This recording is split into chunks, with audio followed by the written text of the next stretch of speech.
And I think some interesting numbers. We have zero turnover. Nobody, literally, we've never had anybody leave the company.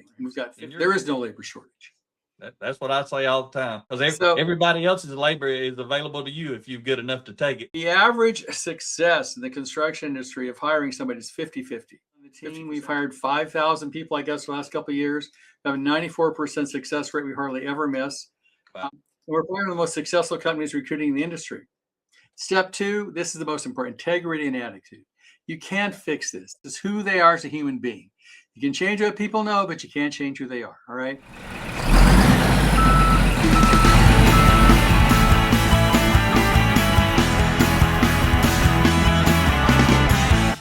Hello, and thanks for joining me on the Blue Collar Leadership Podcast today. And if you're watching on the Blue Collar Leadership YouTube channel on the Real People Getting Real Results, I'm glad you're there. And if you are on the audio version on the podcast, you can always go to the YouTube channel and watch the video of this. And I want to introduce my guest today. Today on the Blue Collar Leadership Podcast, I'm excited to welcome Paul Sanneman. Paul is the founder and CEO of Contractor Staffing Source, a specialized recruiting firm that helps residential and commercial contractors find and hire top talent. With over 40 years in the construction industry, Paul has founded multiple successful companies, including Dream Business Coaching, and has consulted with more than 400 construction businesses. He's actually, you know what, Mack? I've done 2,000 businesses, believe it or not. 2,000? I'm an old guy. I've worked 2,000 companies. True story. Well, I need to upgrade my intro. So that's phenomenal. So 2,000 construction business, and Paul's passionate about helping blue collar owners build. I've been doing it for 50 years. 50? My deal's outdated. I got an outdated intro, don't I? Well, some people, I used to never, I sort of calm them down because people, it's hard to believe I've been doing it for 50 years and I've worked 2,000 companies, but those are the real numbers. That's outstanding there. So I appreciate you addressing that and helping me get squared away. So Paul, let me make sure I get this in. He's passionate about helping the blue collar owners build high performing teams so they can scale faster, make more money, work less, and actually enjoy the process. Paul treats hiring like a true leadership system, not just filling seats, and he's helped thousands of contractors solve one of the biggest challenges, finding good people who actually stick around and fit the culture. Paul, welcome to the show. I'm really looking forward to our conversation. And I know you're over in Finland and we're in the U.S. as we record this. Right. That's a true story. True story. And I appreciate you being on. And so I always ask, everybody gets this question at the beginning, how do we even know each other? Because I don't just... Well, you were on my podcast, and what I really liked about you, Mack, is you said, what I think Jim Rohn said, you got to work harder on yourself than you do on your business. And one thing through all, as I work with 2,000 companies, been a coach for 50 years, the thing I kept pushing with people is you have a problem, it's all about you. And I really like the fact that you brought that out. It isn't the environment. It isn't the economy. It isn't anything else but you. And if you buy that, then you can fix it. You can always work on yourself, right, Mack? Absolutely. I mean, I learned from Dr. Stephen Covey a long time ago, when you think the problem is outside of yourself, that very thought is a problem. It's always in the mirror. So Absolutely. For my listeners, I'm so excited to share who Paul is as a person. And I'm going to learn a lot about him at the same time you're learning right here on this podcast, because that's why he's on here. I was interested in who he is, where he come from, but he's got a phenomenal business, Contractor Staffing Source. And he's going to tell us a little bit about that on the front end. And then he's going to get into his personal story a little bit, his personal journey as a person and why he's doing what he's doing. And then give us a lot of detail about what they offer, because I think for some of my clients, I have a lot of clients in the construction industry, and I think that what Paul does will be valuable to some folks. So be a way that I can, whenever I do refer you, Paul, one reason I like to interview people here, that's how I really use this. I don't necessarily have a lot of people that watch my YouTube channel because I don't play all the games to get a lot of visibility. Right, what I do is when I tell somebody about you, I say, hey, go watch episode number 40 on the Real People Getting Real Results. And I got this. And that's the best intro I can do. So where you want to start your journey, your personal journey? How'd you get to where you are today? I'll tell you, I have an interesting journey. I have a bachelor's in political science and a master's in education. And I started working with the school system and I couldn't handle it. And so I went into the insurance business. And I became a life insurance salesman. I made a ton of money. Got an ulcer at 26. I said, this must not be my passion. So I went from being an insurance salesman to ministerial school. And I went to ministerial school for a while. I love the philosophy, the science of mind. I love Ernest Holmes and all his philosophy, but I couldn't stand the politics. I'm just not not a church guy. So then I started doing coaching. And in fact, the first thing I coached it was basically stress reduction for business people, right? Okay. Because I'm a child of the 60s. I went through EST and LifeSpring and all those growth group things for many years. So I did all that stuff. And I started my own personal journey by doing all these, metaphysical or personal growth things. And then I eventually started a thing called Stress Reduction Institute, which was to teach executives how to relax. I think that was funny because they were so burned out. Yep. And then eventually it morphed into doing coaching. And I've been doing coaching for God knows, they said about 50 years. Let's see. Well, I started when I was 26 and I'm 76. So that makes it 50 years, right? Wow. A long time. Yep. And during that time, I worked with lots and lots of, I kept studying metaphysics and personal growth and reading all the books, Think and Grow Rich and How to Friends of High School, all the books. And I spent my whole life basically working on myself. And then I would use what I learned about that to help coach my clients. Yeah. So I coached over 2,000 clients. I made a lot of people multimillionaires over the time. And the thing I kept coming back to was you got to work harder on yourself than you do on your business, because you can't, if you aren't a leader, people don't follow you. It just doesn't happen. That's right. So that was a lot of what my coaching was about. And I had little things I could use. I had to work from architects. I had systems they would use. And the biggest thing I did as a coach, Mac, was just hold people accountable. Because people would say, I'll call 5 architects, and someone would say, how much you want or an excuse? Most of which had excuses. So I just call them accountable every week and say the same thing over and over again. And my wife got a little tired. She goes, you said the same thing over the last, 5 years. That's true. But, people just didn't listen. So I kept, when I was a successful coach, I was a coach for God forever.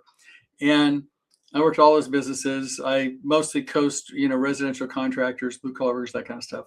And then I guess it was about 7 years ago, I could grow businesses faster than my clients could hire people. That was the problem. Wow. So I said, fine. So I came up with some really good software. I did my research. I gave them the software and they messed it up. This isn't going to work, right? Yep. So I said, fine. So I hired a guy, put in my garage, and I said, I want you to use this software to help my coaching clients find employees. And then fast forward to today, there's 54 people on the team. We've hired 5,000 people, I guess, the last couple of years. We have a 94% success rate we hardly ever miss. Wow. We're one of the most successful companies recruiting in the industry. And I think some interesting numbers. We have 0 turnover. We've never had anybody leave the company. We've got 50 in your company. In my company. Never had 7 years. Yep. Yeah, that's powerful. And I think that's because, we treat people well. It's all about culture, right? And I have a concept I'm trying to sort of promote in construction called modern team building. In a modern team building, the team has really changed. The team now consists of, people local, people remote, people offshore, AI. It's totally changed the concept of team. And I think my company has been a classic example of that, because out of the 50 some people that work for me, 45 are offshore. Yeah. Yeah. And where do you focus on primarily? In the US primarily is your market? We basically recruit all in the US and Canada. We have about, I give or take, come and go, about 800 clients we've worked with. We work with about 200 clients any given day. We go through about 6,000 resumes a week. We go through about 1,000 assessments, 500 videos, hire somewhere between 20 and 40 people every week. That's what we do. Okay. But I think what I want to get across the construction industry here is that if you build, it's all about your team. You can't be any more effective than your team, and your team can't be any more effective than you are as a person. Yeah. And so if you're going to build a good team, you got to work on yourself more than the team. You got to keep your agreements. You got to tell the truth. You got the basic stuff you need to do in order to build a team. And I think that's what I've done so well. And also, you can use AI, you can use offshore, but if you don't build a culture, people just leave. That's exactly right. Who we are is who we attract, right? It Absolutely. determines who we attract, who rejects us, who comes, who stays, who goes. All that stuff is determined by us as the top leader, right? Absolutely. And somebody's what I always tell people, everybody's a role model because somebody's always watching. You don't get to decide if you're going to be a role model. You get to decide. It's just like, Mac, if somebody lies 10% of the time, you never know when 10% is, right? That's right. Because it makes you question everything else. Everything else, right? And so, we basically, we tell the truth. We have transparency. But if you look at a model, we're probably one of the most profitable companies out there, the most effective companies out there, like a 94% say people lasting longer than a year. We get 9%. So the company is very effective because we built a culture that uses that. And one of the things that's important, if you're going to build an offshore culture, you got to do things a little differently because you're not in the same office, right? We're all over the world. Literally, we have like the 50 people, there's probably 30 different countries all over the Philippines, Nigeria, Eastern Europe, South America. So we use things like Slack and ways of talking to each other and building a community. We meet every week as a community. So we've been able to build a community and a culture, even though it's remote. Yeah. I think that's why we've done so well.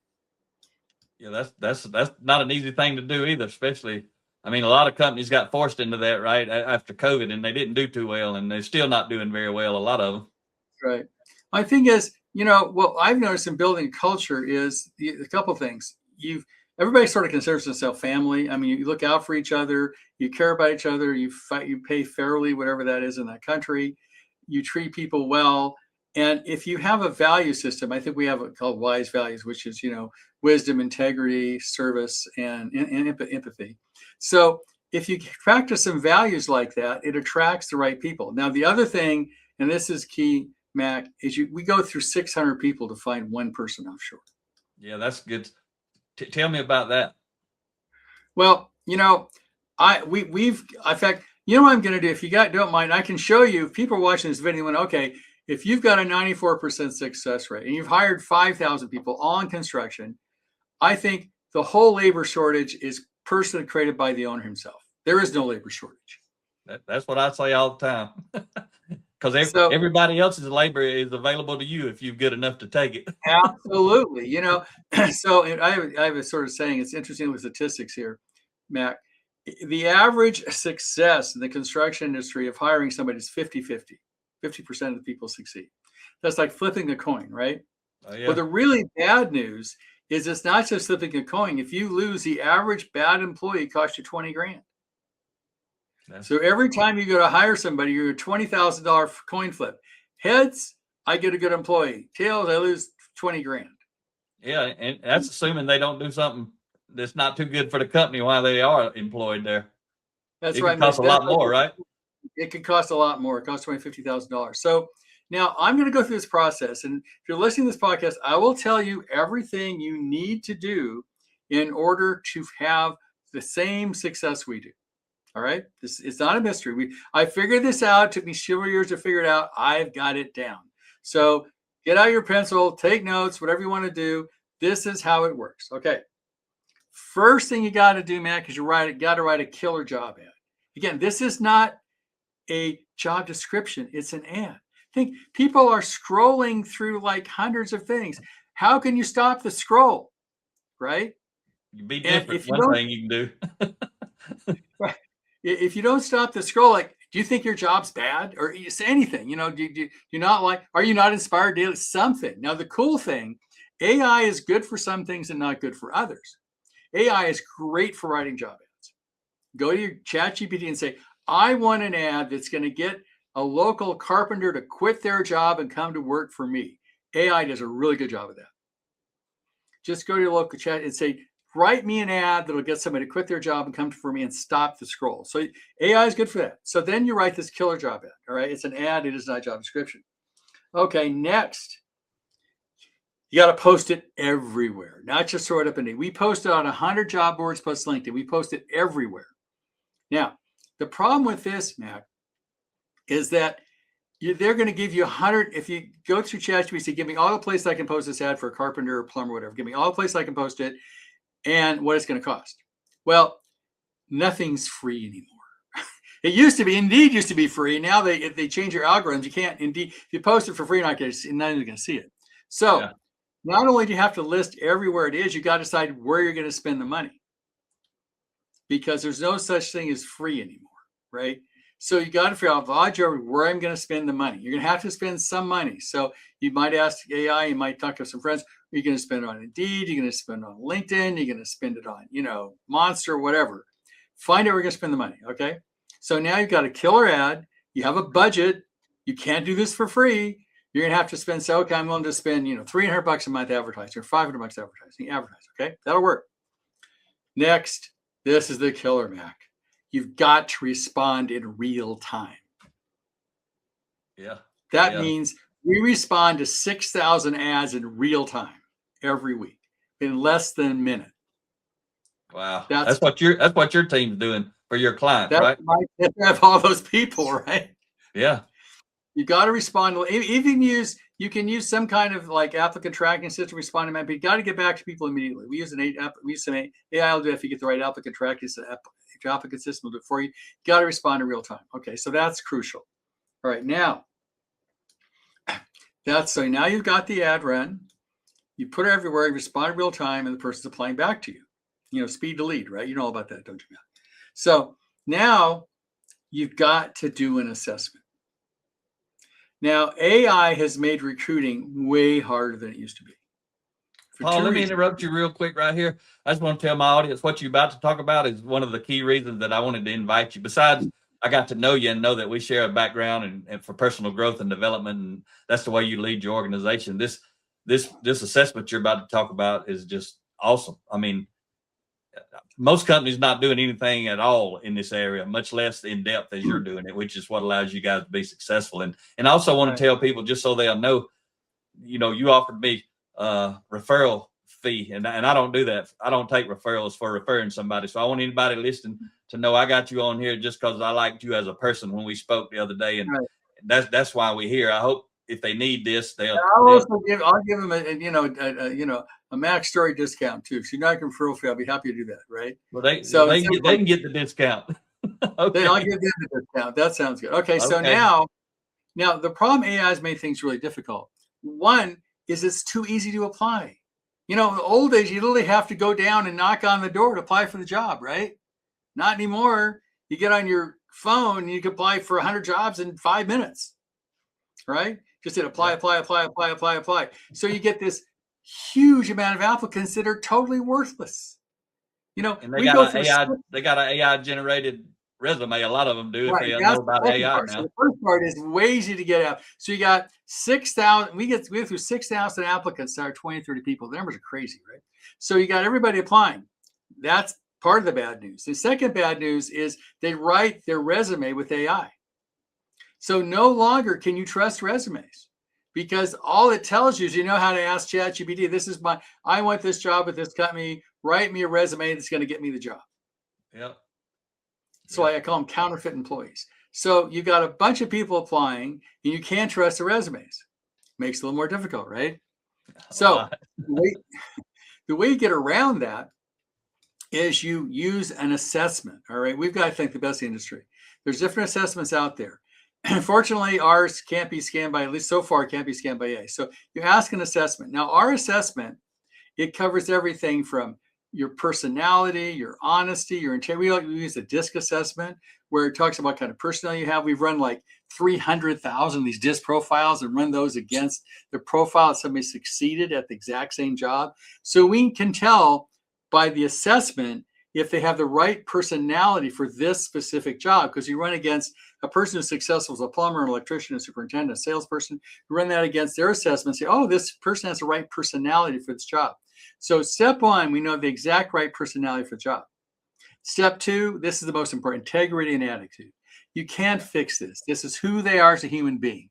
You can change what people know, but you can't change who they are, all right? So are they critical? Are they negative? Do they blame others? My dog ate the homework kind of stuff. Are they honest? Are they supportive? That stuff you can't fix. Yep. And so we have an assessment that lets you know how the person scores on all those areas. In fact, I think one interesting question, one of the honesty questions I find sort of interesting, I told you, Mac, is it's like, let's assume that your employer wants you to tell the client the product is going to be delivered in 2 weeks, right? Yeah. You know it's a month. Your boss knows it's a month.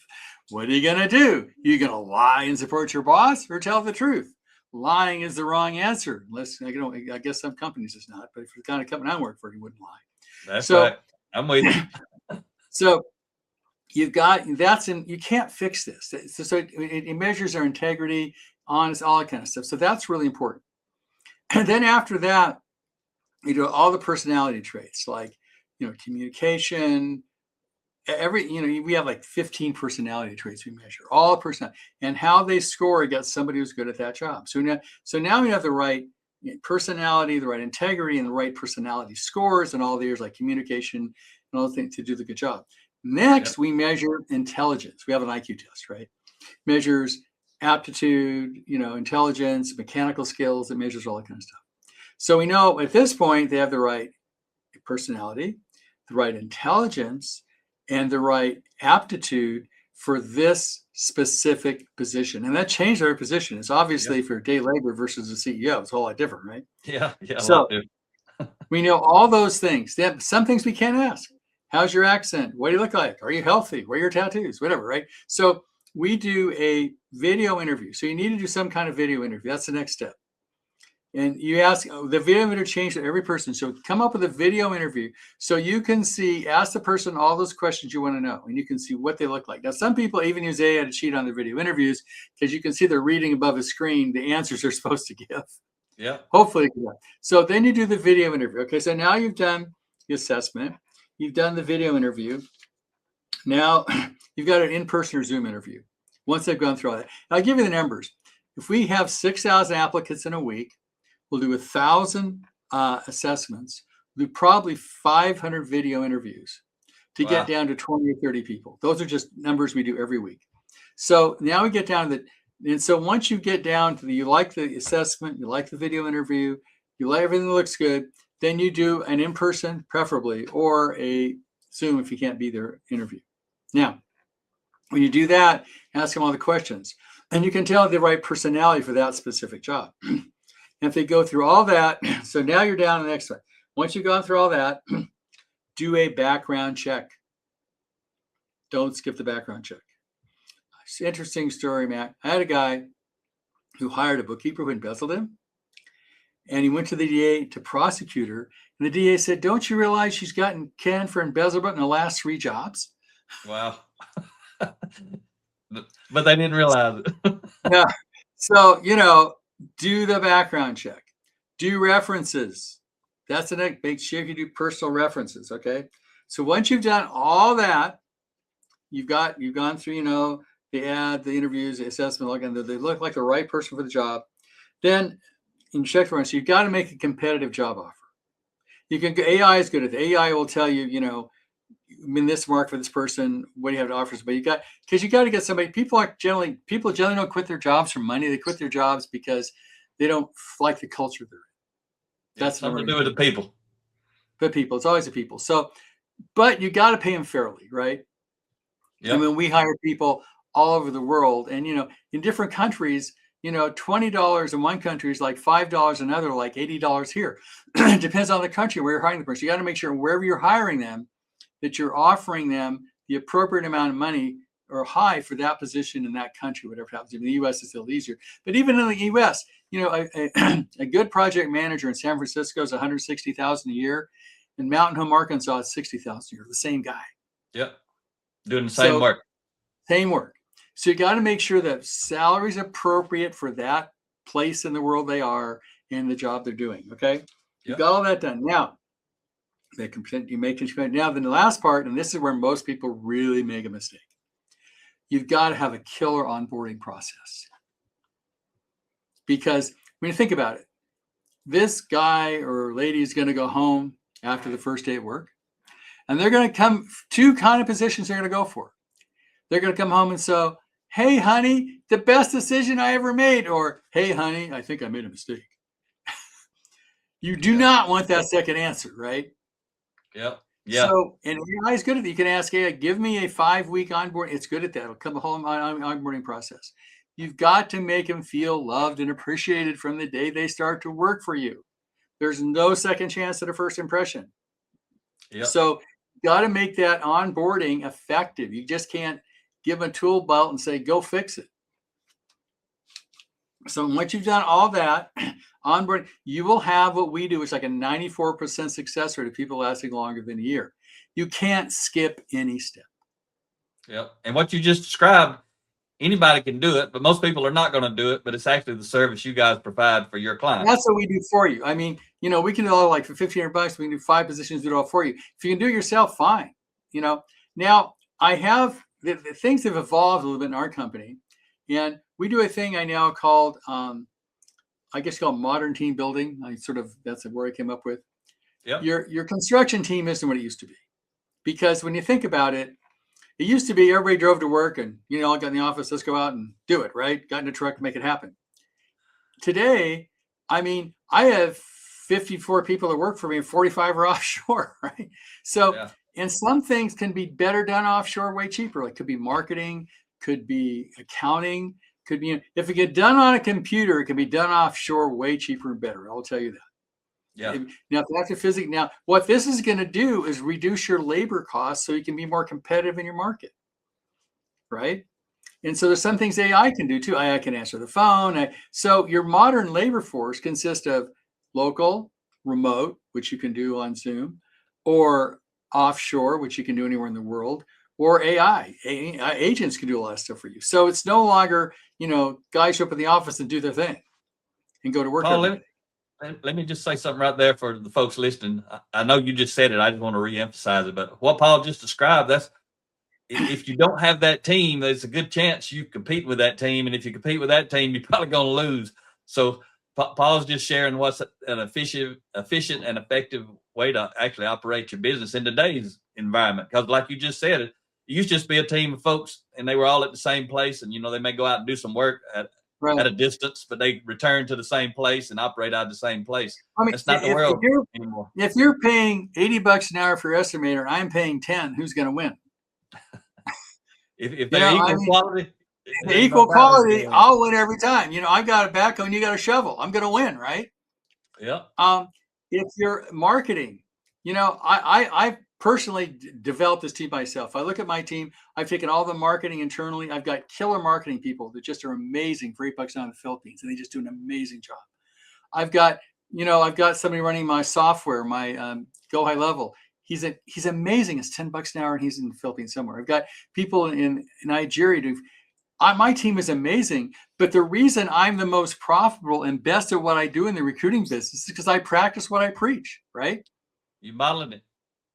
I mean, you can't compete with me if you're trying to have everybody in the office paying American wages to do a recruiting campaign like I do, because I'll do twice the job for a third of the price. You can't win.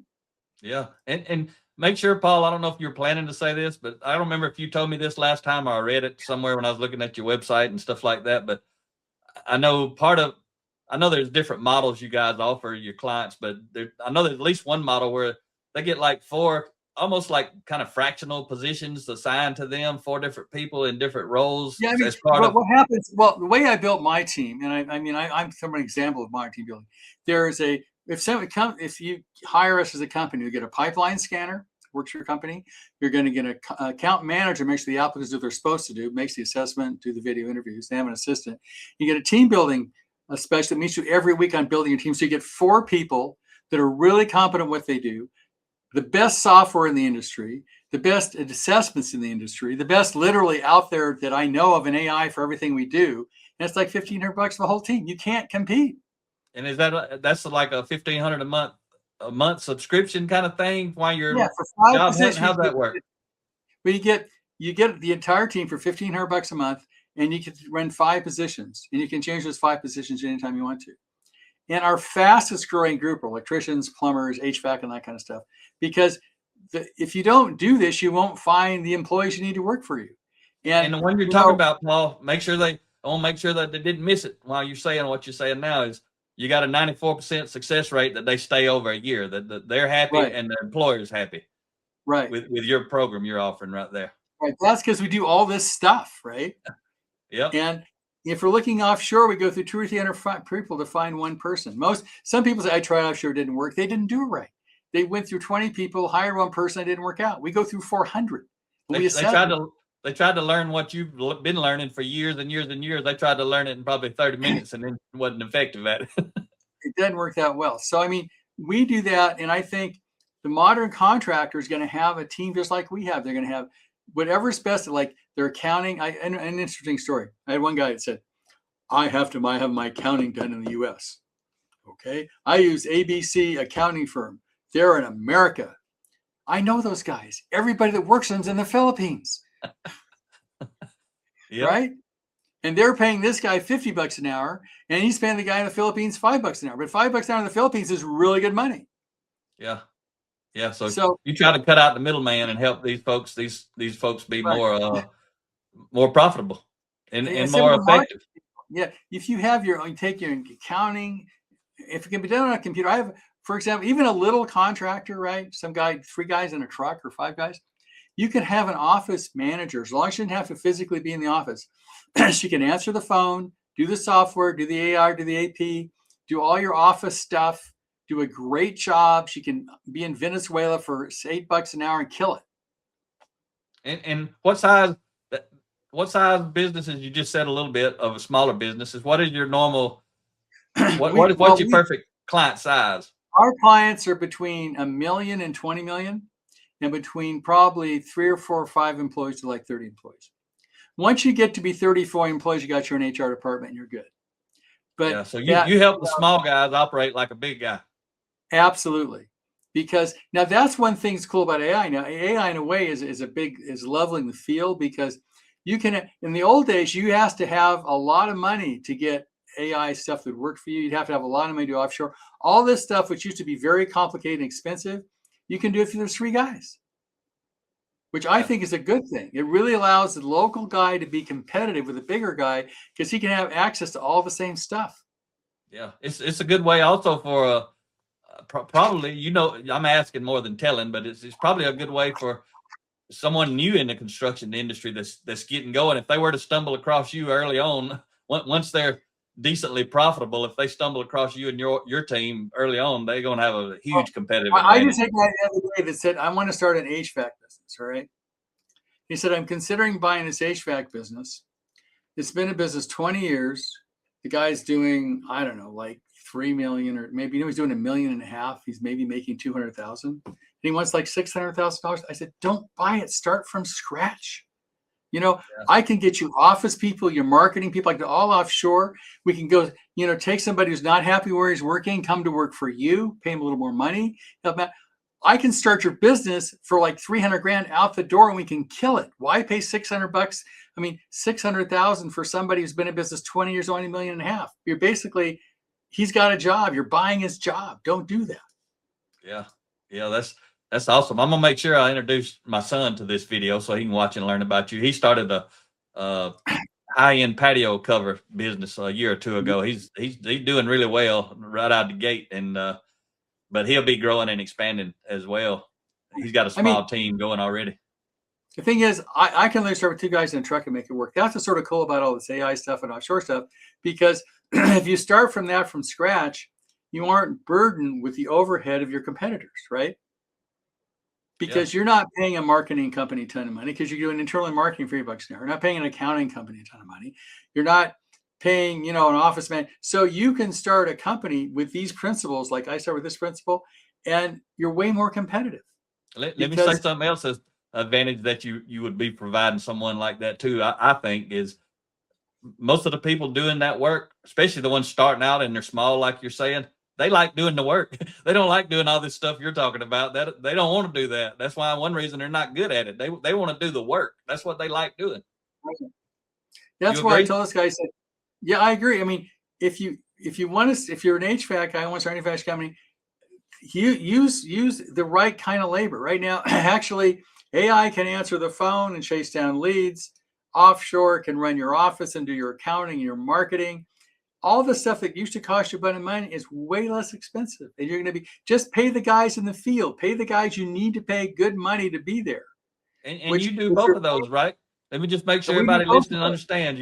You we source. We hire out of the 5,000 people we've hired, probably only about 400 are offshore. The other 4,500 are local. Yeah, because the labor, the people that they can't be offshore, they got to be out there doing the work wherever you're We'll do located. the whole thing. So basically, what we do is we find the local people that we need to find. Somebody's got to quit their job and come to work for you. And that's a given. So you got to find somebody. You got to write the right ads, all the things I talked about, to get him to quit his job and come to work for you. You do not want to hire somebody who doesn't have a job. So how do you find that local guy who's not happy where he is and he's looking for a better opportunity? Somebody maybe loves and respects him more than his current boss.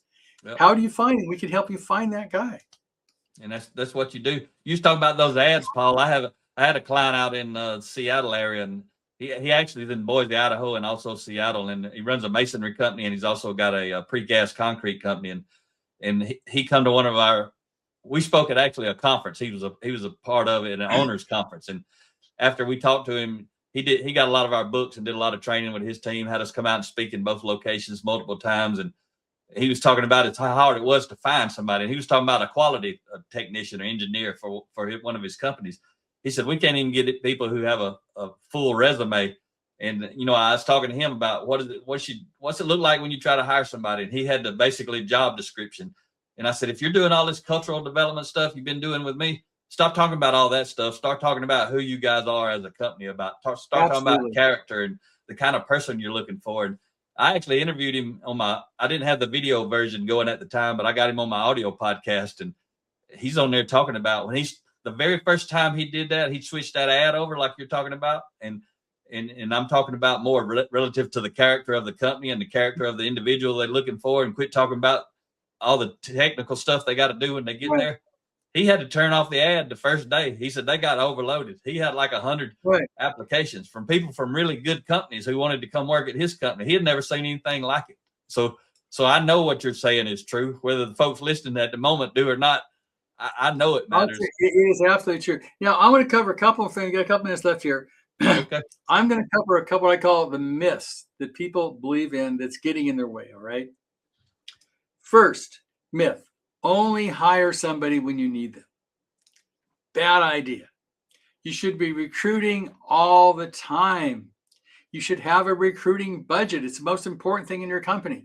And I've been to so many conferences and given so many talks, and I got 300 contracts in the audience say, raise your hand if you have a recruiting budget. 2 people. That's it. So have a recruiting budget. Recruit all the time. There's nothing more important than your team. It's even more important than your clients. Okay. The next one that bugs me is that employees are expensive. We can't afford it. You can't afford not to hire the guy. The only way you're going to make money is through other people. That's it.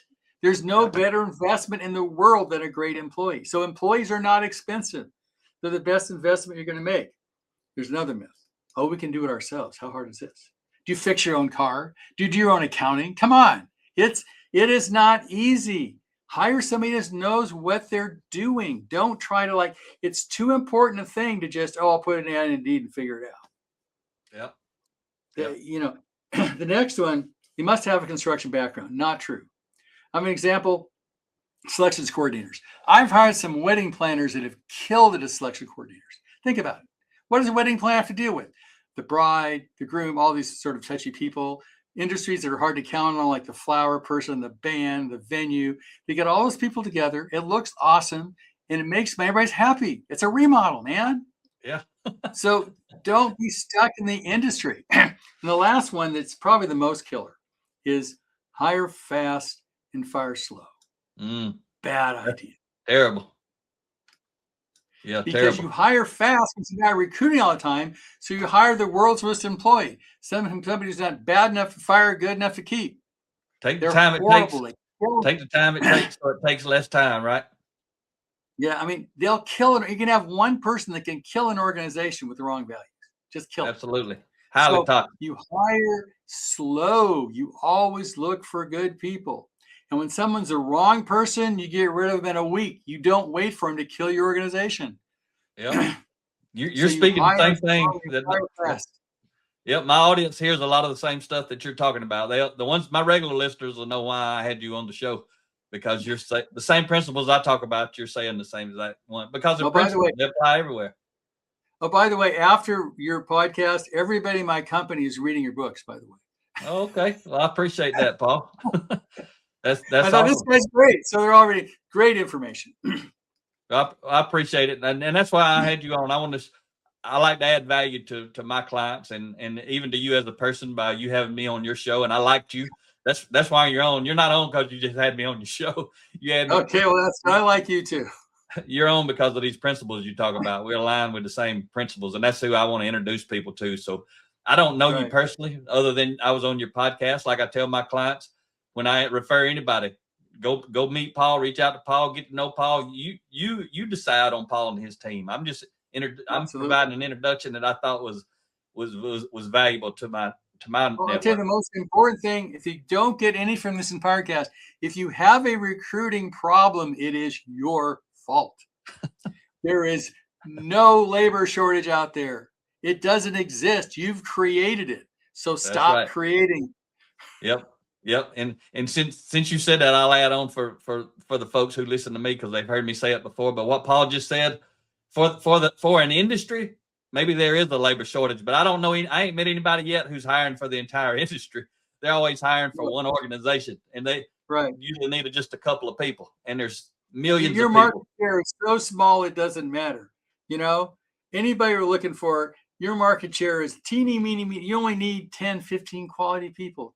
They're easy to find if you do the right process. Especially if you're a well-led organization. That's the key. You got well-led organizations, which is what we help people do. They got folks lined up, like you're talking about always recruiting. They got people lined up waiting for an opening, right? Right. Absolutely.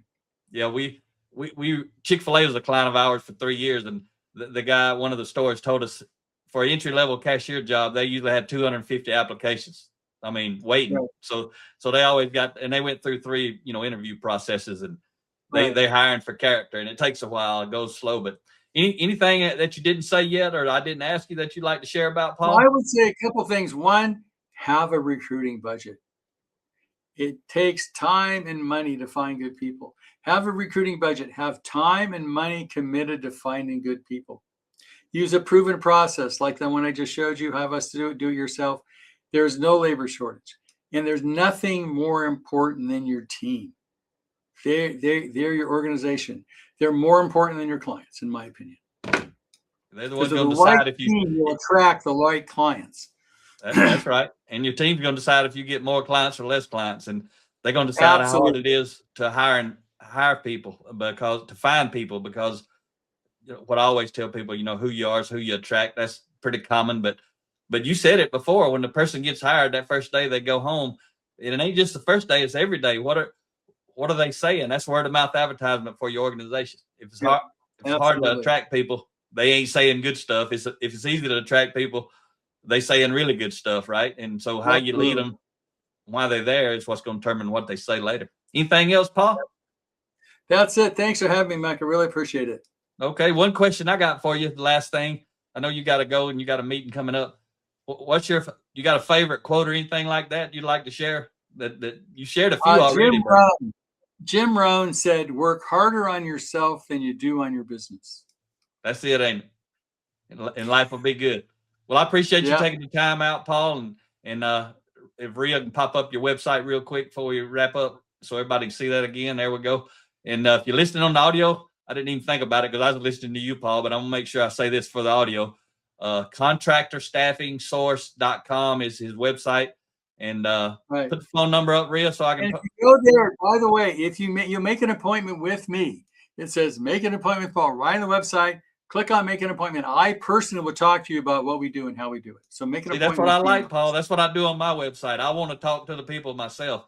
So Paul's number, if you're listening, you're not watching, I advise you, if you're listening, go watch the YouTube version. You see the video. But Paul's phone number, 415-599-9006. And I ain't getting nothing for this except I like Paul and what he's doing. And keep in mind, I spent time in Hawaii, I'm in Palm Springs. I'm now in Finland. So I might not answer the phone if it's the wrong time, but leave a message. I'll get back to you. What I tell people, Paul, I'm always open, but I ain't always available. Try me anytime, and I'll get back with you pretty quick. Well, all right, Paul, I appreciate you being on the show, and And I hope some folks that listen to me reach out to you at some point and build a relationship with you. And we're going to wrap it up for today. Thanks for listening to the Blue Collar Leadership Podcast. Talk to you next time.